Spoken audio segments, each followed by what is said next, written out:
선택적인 질문을 하기 위해서 우리가 선택 질문에 대해서 미리 뽑아놔야 되겠죠. 자, 그래서 우리가 이번 파트에서는 질문에 대한, 질문을 어떻게 하고 그 인터뷰를 어떻게 끌고 갈지를 한번 우리가 생각해보는 시간을 가지겠습니다. 먼저 우리가 성인, 남녀에 대해서 먼저 질문지를 공부를 할 겁니다. 자, 그 다음에 우리가 키즈 또는 청소년, 청소년에 대해서 질문을 또 따로 해볼 겁니다. 자, 그 다음에 시니어, 노인들이죠. 자, 이렇게 우리가 좀 파트를 나눠서 질문지를 이제 뽑아봤습니다. 자, 성인들은, 우리가 보통 이제 20대 이후를 생각하겠죠. 그 다음에 키즈는 이제 애들부터 생각해서 청소년까지 우리가 같이 공통적인 질문들이 있습니다. 그 다음에 이제 시니어들은 우리가 이제 몸을 많이 썼기 때문에 뭔가 질환에 대한 질문들이 많겠죠. 자, 그런 것들을 조금 유추하시면서 공부를 해보겠습니다. 자, 먼저 성인 남녀입니다. 자, 이 성인 남녀들 가장 첫 번째 질문이 뭐겠습니까? 우리가 직업이 중요합니다. 직업. 자, 왜 직업이 중요할까요? 직업이 무엇인가요? 물어보는 건데, 자, 직업은 뭡니까? 우리가 이제 24시간 중에 일하는 시간이 한 얼마 정도 될까요? 이제 일반적으로. 보통 최소 이제 8시간 정도 되겠죠? 8시간. 자, 8시간 정도 되는데, 이제, 자는 시간을 빼면 우리가 일하는 시간이 가장 많다는 거죠. 그럼 일할 때 어떤 직업을 가지고 있냐에 따라서 몸을 쓰는, 스타일이 좀 다르겠죠? 그러니까 우리가 얻을 수 있는 정보의 양이 굉장히 높다는 겁니다. 자, 이 질문의 하나로 통해서 우리가 그분을 가장 쉽게 파악할 수 있다는 겁니다. 그리고 이제 두 번째는 뭐겠습니까? 그렇죠. 취미. 자, 자기가 좋아하는 일. 자, 우리가 취미 활동을 보통 어떻게 합니까? 그렇죠. 직장이 끝나고 직장 이후의 시간 또는 주말에 우리가 취미 활동을 하게 되겠죠. 그럼 이 취미의 시간도 생각보다 일하는 시간 외적으로 굉장히 크다는 겁니다. 그러니까 우리가 취미에도 굉장히 중요한 정보가 많이 담겨 있겠죠. 예를 들면 내가 이제 배드민턴을 친다. 배드민턴 칠 때 어떻습니까? 이 사람의 움직임 패턴이라든지 배드민턴이 어떤 운동인지 알고 있으면 우리가 배드민턴을 가지고 취미 활동을 가지고 우리가 많은 정보를 얻을 수 있다는 거죠. 그 다음에 이제 건강상의 문제. 자, 예를 들면 내가 천식을 앓고 있다든지, 당뇨가 있다든지, 고지혈증이 있다든지, 혈압이 있다든지, 이런 거에 따라서 우리가 운동을 시킬 때 참고할 수 있겠죠. 자, 예를 들면, 혈압이 높다. 자, 혈압이 높으면 우리가 무산소 운동을 하게 되면 혈압이 더 높아지겠죠. 그럼 이제 그런 것들 우리가 무산소 운동할 때 조심해야 될 부분이 있다는 겁니다. 이해하셨죠? 자, 그 다음에 이제 과거에 다쳤거나 수술을 하신 적이 있는지, 자, 이것도 굉장히 중요합니다, 우리한테. 자, 우리 가정의 이름이 뭡니까? 그렇죠. 재활운동 전문가 가정이죠. 그렇기 때문에 이 과거력이나, 자, 이런 예전에 이제 손상은 또 다른 손상을 유발한다. 자, 부상은 또 다른 부상을 유발한다. 자, 이런 말이 있듯이 우리가 이 수술 때문에, 이 다쳤던 경험 때문에 지금 내가 이제 다른 부위에 손상이 일어났을 수도 있다는 겁니다. 그럼 이제 우리가 이 사실을 알고 이제 어떤 훈련을 해야 될지 추론을 할 수 있다는 겁니다. 자, 예를 들어 보겠습니다. 내가 이전에 발목을 삐어서 발목을 다쳤습니다. 그러면 오른쪽 발목을 삐었으면 어떻습니까? 그렇죠. 오른쪽으로 체중 지지를 잘 못하겠죠. 근데 우리는 두 발로 걸어야 됩니다. 걷는 중에 오른쪽에 뭐 감각이라든지 균형 감각이 좀 떨어져 있을 거기 때문에, 자, 우리가 이제 발을 걸을 때 치고 나가는 토 오프 시, 자, 또는 터미널 스탠스 시, 발을 지면을 눌러서 우리가 무게 중심을 위로 올려야 되는데 그런 활동을 제대로 못 하다 보니까 지면을 밀지 못하고 골반을 올리는 경우가 있습니다. 자, 이렇게 되면 계속 골반을 이제 엘리베이션을 하겠죠. 자, 그러다 보면 당연히 허리 쪽에 근육의 불균형이 생기고 그로 인해서 이제 통증이 발생해서 우리가 허리 통증, 요통이 발생할 수 있습니다. 자, 이런 경우가 생각보다 많고 그런 분들이 실제 병원에서 치료를 받으면 허리 부위만 집중적으로 우리가 치료를 하게 됩니다. 근데 근본적인 원인은 뭐였습니까? 그렇죠. 발이었죠. 발에서 뭔가 정상적인 보행이 일어나지 않기 때문에 허리에서 그 움직임을 보상했던 겁니다. 그로 인해서 지금 당장에는 내가 허리가 아플 수 있다는 겁니다. 그런데 우리는 결국 이런 이제 질문지를 통해서 지금 현재 불편한 곳이 있습니까? 물어봤을 때 허리라고 얘기를 하겠죠. 근데 그 원인에 대해서는 우리가 물어보지 못하면 이제 그걸 계속 찾을 수가 없다는 겁니다. 그래서 우리가 이런 과거에 다쳤거나 뭐 수술한 것들이 우리한테 굉장히 좋은 정보가 될 수 있다는 겁니다. 자, 그 다음에 우리가 이제 하루에 얼마나 앉아 계시나요? 자, 우리가 직업을 가지고 있지만은, 자, 직업이 사무직이다. 그럼 앉아서 주로 일을 하겠죠. 근데 내가 백화점에서 일하는 사람이다. 그러면 앉아있는 시간보다 서 있는 시간이 많단 말이에요. 그럼 직업에 대해서 묻고, 자, 하루에 앉아있는 시간도 우리가 굉장히 중요합니다. 왜? 우리가 대부분의 현대인들이 앉아있는 시간이 많기 때문에 예전에 비해서, 예전에는 노동 시간이 많지만 실제는 지금 요즘에는 어떤 앉아서 컴퓨터로 또는 노트북으로 이런 이제 온라인상의 업무들이 굉장히 많기 때문에 앉아있는 시간이 굉장히 많습니다. 그렇지만 앉아있는 시간이 얼마나 되는지에 따라서 근육의 불균형, 그리고 근육의 불균형으로 인해서 이제 근골격계에 이제 움직임에 문제가 일어날 수 있단 말이에요. 그런 것들이 나중에 발전해서 질환이 될 수 있기 때문에 이런 부분도 우리가 체크해야 될 부분입니다. 자, 그리고 이제 체중 지지를 어느 쪽으로 하시나요? 자, 체중 지지가 우리가 똑같이 5대5로 되면 좋겠지만은 대부분의 사람들은 한쪽으로 체중을 많이 지지하고 있죠. 그로 인해서 어떻게 됩니까? 그렇죠. 골반이나 또 좌우의 비대칭이 형성이 되면서 그런 것들이 이제 움직임에 영향을 미칠 수 있다는 겁니다. 그래서 우리가 체중 지지를 어디를 하고 있는지에 따라서 굉장히 중요하기 때문에 이런 것도 필수적으로 물어봐야 되겠죠. 자, 식사 시간과 평소 드시는 음식. 자, 평소에 드시는 음식. 자, 이런 것도 우리가 결국 보세요. 우리의 지금 몸 상태는 나의 먹은 음식 습관에 대한 이제 몸이 결과겠죠. 그리고 우리의 체형이나 이런 것들은 어떻습니까? 먹는 거가 결국 우리가 움직임에 따라서 결정이 되는 겁니다. 그래서 평소에 뭘 드시는지가 중요하고, 자, 간식을 포함시킵니다. 그럼 이제 이런 것들을 이제 적어주시겠죠. 나는 오전에 주로 요플레를 먹고, 오후에는 뭐 좀 한식 위주로 먹고, 저녁에는 뭐 간단하게 뭐 이렇게 자기의 이제 먹는 습관들이 이제 이렇게 나타날 겁니다. 자, 그럼 그걸 가지고 우리가 영양이 약간 불균형이 있습니다. 단백질이 부족합니다. 뭐 지방이 너무 많이 드십니다. 이렇게 우리가 조언을 해줄 수가 있겠죠. 자, 이런 것도 중요하고, 또 이제 음식이 좀 딱딱한 걸 드시는 분도 있고, 좀 부드러운 식습관을 가지신 분도 있기 때문에 그런 거에 따라서 우리가 턱 주변의 저작 근육이라든지 그다음에 이제 목 근육 이런 것들이 이제 발달될 수도 있고 그로 인해서 목 어깨 쪽에 불편함을 근육 긴장도를 만들어낼 수 있기 때문에 자, 이런 걸 질문함으로써 우리가 이제 인터뷰를 끌고 갈 수 있는 이제 방법들이 되게 많다는 거죠. 그 다음에 이제 음식은 주로 어느 쪽으로 씹으시나요? 자, 이런 것도 중요하죠. 자, 자기가 이제 주로 잘 씹는 쪽이 있단 말이에요. 예를 들면 저 같은 경우는 오른쪽인데, 오른쪽만 씹다 보면 당연히 이 저작근이 불균형이 옵니다. 그로 인해서 어떻게 턱의 모양, 얼굴의 모양이 조금씩 바뀔 수 있다는 겁니다. 왜? 저작근들은 다 얼굴, 뭐 이런 데서 다 기인하기 때문에. 그래서 우리가 거의 대부분의 사람 얼굴들은 대칭인 사람이 거의 없다고 보시면 됩니다. 왜? 저작 근육을 균형 있게 쓰시는 분이 그만큼 없다는 말입니다. 그래서 이제 성형외과 의사 선생님들은 이렇게 얘기를 하십니다. 대부분의 이제 얼굴은 다 비대칭이다. 그래서 우리가 증면 사진을 찍고 반반을 딱 갈라서 보면 좌우가 대칭인 사람이 거의 없다는 겁니다. 그게 보통 일반적인 겁니다. 자, 그 다음에 이제 평소 복용하는 약이 있으신가요? 자, 이것도 굉장히 중요하죠. 자, 왜 중요합니까? 자, 약은 우리가 몸하고 굉장히 관련이 있단 말이에요. 예를 들면 내가 통증이 있어서, 자, 근육 이완제를 처방받아서 먹고 있다. 자, 그러면 이제 병원에서 내가 운동을 하게, 병원이 아니고 센터에서 운동을 할 때 아무리 운동시켜도 근육이 발달이 잘 안 될 수 있겠죠. 왜? 나는 운동을 시키고 있는데 이분은 어떻게 근육 이완제를 계속 먹고 있다는 거야. 그러면 이제 같은 맥락이 아니죠. 그러다 보니까 어떻게 이게 상반되는 이제 인풋이란 말이야. 그러다 보니까 이제 계속 근육이 안 생기는 경우가 있습니다. 그럼 이제 우리가 복용하는 약을 알고 미리 물어보면 알 수 있겠죠. 그럼 운동 중에는 자, 형님 이제 지금 이제 근육 이완제 드시고 계시는 거를 당분간은 멈춰주시고 운동에 조금 집중하는 걸 추천드리겠습니다. 이렇게 얘기를 해줄 수 있단 말이에요. 자, 그다음에 이제 우리가 수면 시 자세가 어떻게 되시나요? 자, 이것도 이제 중요한 정보 중에 하나인데, 자, 우리가 잔다는 건 뭡니까? 의식이 없는 상태죠. 자, 의식이 없을 때는 사실 우리가 뭔가 조절해 줄 수 있는 건 없습니다. 그렇지만은, 자, 이 패턴을 우리가 이해는 할 수 있겠죠. 이 사람이 자고 있을 때 예를 들면 고관절을 계속 두 다리에 고관절을 굴곡하고 있다. 그러면 이제 고관절을 신전하는 근육들은 계속 자는 중에 늘어나 있을 수 있겠죠. 근데 평소에 집에 사무실에서 앉아 있을 때도 고관절의 신전 근육들이 늘어나 있는데 잘 때도 이렇게 늘어나 있으면 내가 24시간 중에 거의 20시간을 이렇게 늘어나 있는 겁니다. 그러면 우리가 평소에 어떤 훈련을 시켜야 되는지가 답이 나온단 말이에요. 고관절을 펼 수 있는 신전 근육들을 활성화시켜 줄 수 있겠죠. 왜? 잘 때도 일할 때도 고관절 신전 근육들이 계속 늘어나 있는 상태이기 때문에 운동할 때만이라도 어떻게 그렇죠. 수축하는 자극을 인풋을 줘야 된다는 겁니다. 이해하셨죠? 그리고 이제 결혼 여부도 중요하죠. 자, 결혼을 하게 되면 우리가 어떻게 혼자 사는 게 아니기 때문에 자, 굉장히 우리 몸에 많은 영향이 이제 생깁니다. 그리고 자녀의 수 알려주세요. 자, 자녀가 예를 들면 한 명이다.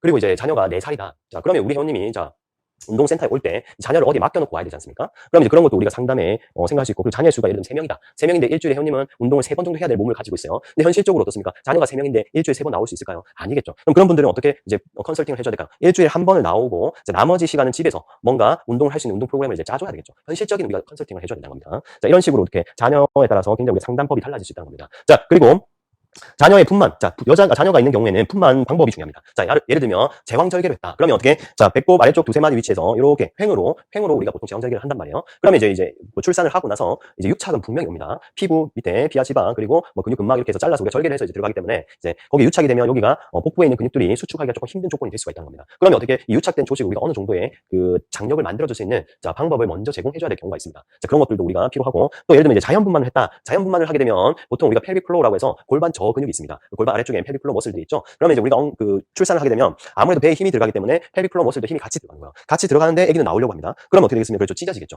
찢어지는 경우가 생각보다 굉장히 많다는 겁니다. 그래서 우리가 이제 출산하기 전에 뭐 3개월 전에 이제 복부에는 힘이 들어가더라도 펠빅 플로어 머슬의 힘을 빼는 연습을 시킨단 말이에요. 산전 훈련 중에 하나입니다. 자, 그런데 그런 훈련들이 우리나라에서는 실제로 많이 이루어지고 있지 않는 거예요. 그러다 보니까 어떻게 된다?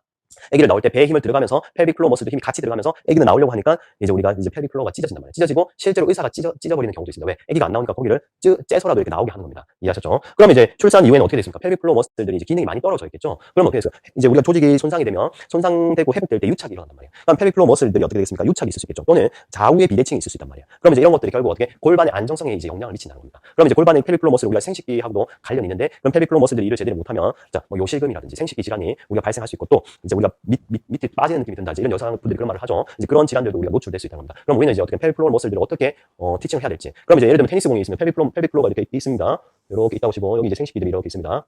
그럼 이제 좌우가 있지 않습니까? 여기에. 자, 여기 테니스 공을 하나 넣어보는 거예요. 테니스 공을. 자, 내가 앉은 상태에서 테니스 공을 이쪽에도 한번 넣어보고 그다음에 이제 이쪽에도 한번 넣어보는 거예요. 자, 그러면 이제 좌우의 긴장도가 틀릴 수 있겠죠.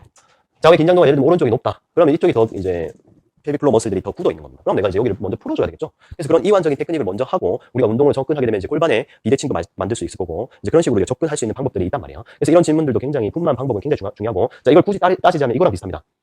과거에 다쳤거나 수술하신 적이 있나요? 우리가 펠빅 플로어 그러니까 애기 출산하는 것도 수술이죠. 칼을 짠 거니까. 근데 이제 이것도 결국 우리한테는 이제 이호 정보와 같이 연결할 수 있다는 겁니다. 이해하셨죠? 자 이런 것들이 생각보다 굉장히 우리가 많이 여성 문제에 많은 키포인트가 되는 경우가 많습니다. 자 오케이 좋습니다. 이렇게 성인 남녀에 대한 질문을 이렇게 할 수 있겠죠. 결국 이제 질문이라는 거는 과학입니다. 자, 그래서 우리가 질문은 뭐다? 선택적으로 하셔야 되는 거예요. 왜?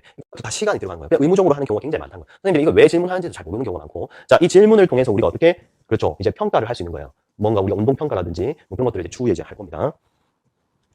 자, 그 다음에 이제 퀴즈. 이제 청소년 같은 경우는 가장 중요한 게 이제 얘네들 아픈 게 문제가 아니죠. 얘네들이 제일 중요한 거는 성장입니다. 자, 부모들이 가장 관심 있어 하는 게 성장.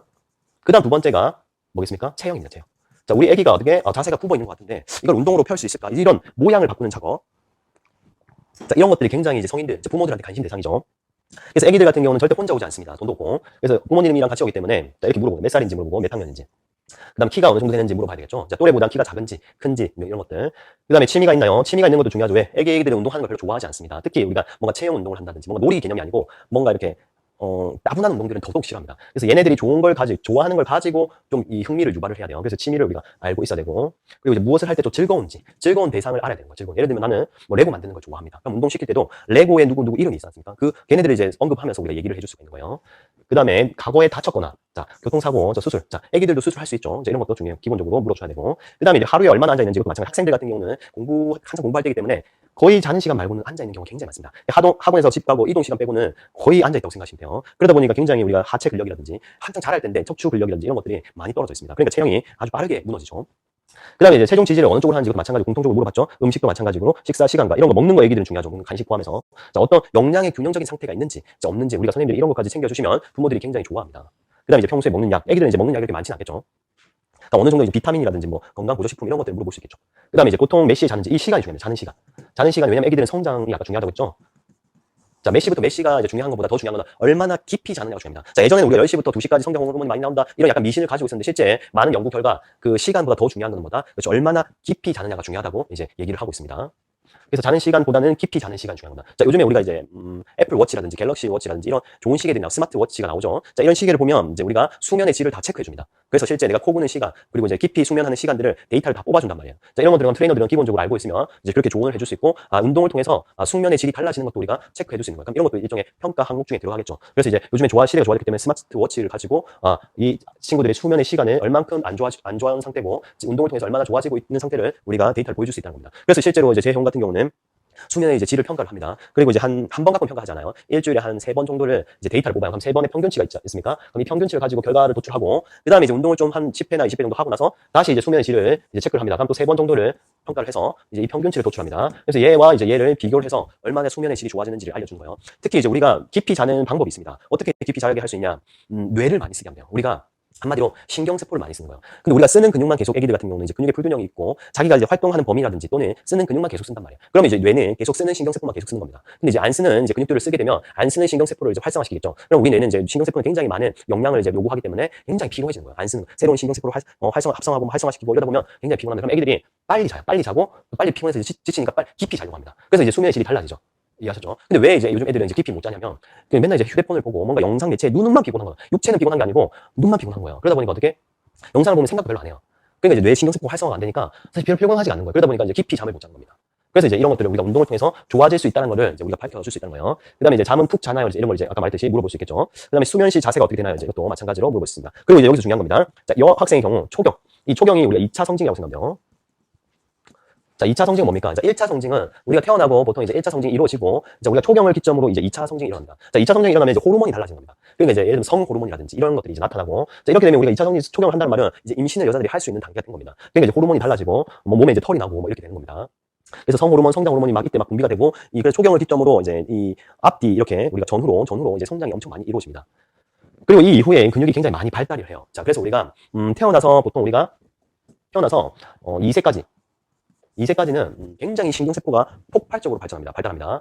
그리고 이제 얘가 언제 다 거의 완성이 되냐면 5세에서 6세까지 거의 다 완성이 되는데, 그때 이제 이때는 그럼 뭐겠습니까? 이제 뇌가 있으면 이제 새로운 길을 만들고 있는 과정이에요. 그러니까 이때 이 시기는 굉장히 호기심이 많아요. 그러니까 뭐든 만져보고 먹어보고 이렇게 계속 해보면서 어떻게 뇌 신경세포의 새로운 이제 패스웨이, 그러니까 길을 만드는 과정이라고 생각해요. 그래서 이제 이때는 우리가 스펀지처럼 흡수를 하는 시기입니다. 그래서 우리가 조기교육 이렇게 하면서 어떻게 그때 엄청나게 많은 걸 이제 가리키려고 노력하지 않습니까? 그때는 이제 스펀지처럼 이제 빨아들인다. 왜? 아무것도 없는 거에서 계속 가지를 이제 길을 만들어내는 과정이기 때문에 이때는 애기들이 당연히 뭐겠습니까? 산만합니다. 산만해야 정상인 거예요. 왜? 계속 길을 만들어내니까 호기심을 가지고 뭔가 만져보고 보고 다 해봐야 된단 말이에요. 근데 이럴 때 얌전하라고 막 이렇게 얌전해라 이렇게 하면 어떻게 됐습니까? 신경세포가 발전을 못하는 겁니다. 그래서 이때는 우리가 굉장히 부모의 역할이 이런 걸 또 알고 있어야 되고, 이 부모가 모르기 때문에 이제 이런 것들을 우리가 가르쳐줘야 된다는 거죠. 우리 그 자녀들하고 또 부모들한테. 그럼 이 이후로는 이제 계속 이 시기 때 뼈하고 근육은 계속 성장을 해요. 근데 성장을 하는데 주도적으로 성장하지 않습니다. 그냥 완만하게 성장을 하는 거예요. 그냥 시간의 순서대로. 근데 이제 이 2차 성징이 일어났을 때는 갑자기 이렇게 성장합니다. 자, 이때는 뭐다? 엄청나게 이제 빠르게 성장하는 거예요. 그리고 이제 초경 이후에는 근육의 성장이, 남자 같은 경우는 겨드랑이 털, 몸에 이제 털이 나기 시작하는 시기입니다. 그때가 이제 2차 성징인데, 그때는 막 수염도 나고 막 털도 나고 그러니까 이때는 이제 엄청나게 빠르게 성장하고, 그때부터 이제 근육이 붙는 거예요. 자, 이전에는 운동을 해도 아무리 운동을 해도 그냥 근육은 발달을 하지만은 완만하게 이렇게 발달을 하는 거예요. 완만하게. 그리고 이제 이 시기를 거치면서 어떻게 근육이 이제 벌크업이 될 수 있는 거예요. 그때는 운동해도 이제 벌크업이 됩니다. 근데 그전에는 이제 아무리 예를 들면 초등학생 막 운동한다 생각하시죠. 우락부락한 몸이 안 된다는 거죠. 왜? 호르몬 때문이에요. 호르몬 때문에. 이 2차 성징에서 나오는 성 호르몬과 이제 우리 성장 호르몬들이 있기 때문에 그런 호르몬들이 어떻게 근육에 더 영향을 많이 미치더라. 그렇다고 이때 운동을 시키지 말라는 거 아니에요. 왜? 이때 이제 1차 성징일 때는 이 운동을 하면 신경세포가 발달한다는 거예요. 신경세포가. 그래서 우리가 앞으로